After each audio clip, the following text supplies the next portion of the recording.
So as a police officer, there is a certain measure of intelligence that is required to be able to make a distinction from a situation that requires a elevated psychological force, as in the inflection of the voice or the raising of the voice, and an elevated physical force, as opposed to one that does not require that.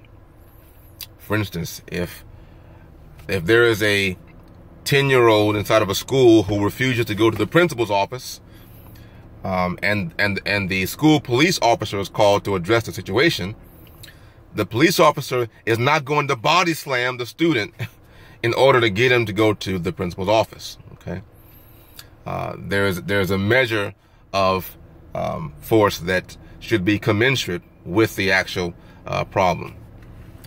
Now, if there's someone out that's at a baseball game or football game who's drunk and who's disturbing the peace by disorderly conduct, yes, that may be warranted, but not a 10-year-old in elementary school.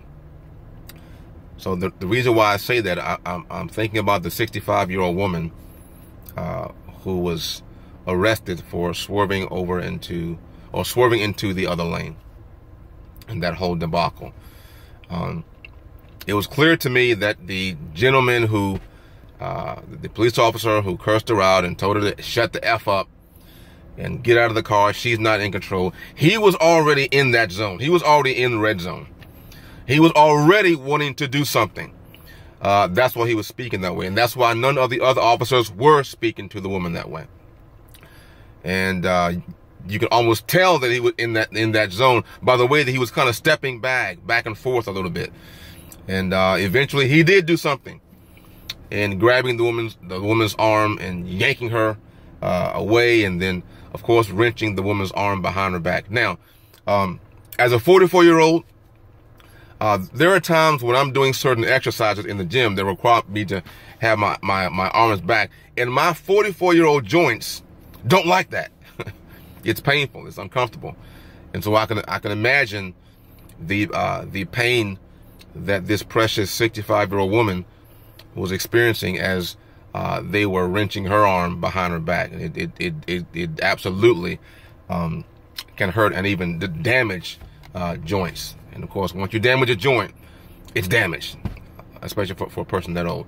So the question is, was that level of force commensurate to what was going on in that situation? And an intelligent person who can look at the situation should be able to say, no, it wasn't. And then you always have the people that say, well, if she would have just done what the officer was asking her to do, everything would have been fine. None of this would have happened. And I always have an internal laugh at that, at the nonsensical nature of that statement. Because how many times has someone done exactly what the officer said to do and still got shot and killed? Like the time the police officer pulled over this gentleman, told the man to get out of the car. The man got out of the car, and then told the man to get his license, his registration. The man reaches into the car to get his license, his registration, and in the police officer's mind, he's trying to kill me. Bang! Shoots the man. Why did you go back into your car? Why did you reach back into your car? Officer, you told me to get my license. So the logic of, well, if people would just do what they supposed to do, they'll be all right. That's not true. Okay, that's false. We have people that are in the graveyard who did what they were supposed to do, but yet they're in the graveyard. So it's just a frustration. So what do we do, particularly when we see our community having to deal with these type of things over and over and over again? We pray. And we pray that God will give us the grace to keep our composure and keep our integrity, and that we don't begin to brush with a wide swath a whole department of people because of a few people who are just unintelligent in making decisions. So may the Lord bless us. May he make his face to shine upon us. May he give us peace. And let's trust that the police force can weed out individuals who are in there who don't have the aptitude, who don't have the capacity to be a public servant.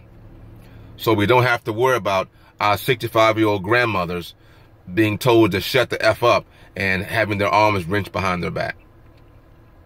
May we see that kind of attrition in the police force, where those kind of people are weeded out for the benefit and the good of the community as a whole. God bless.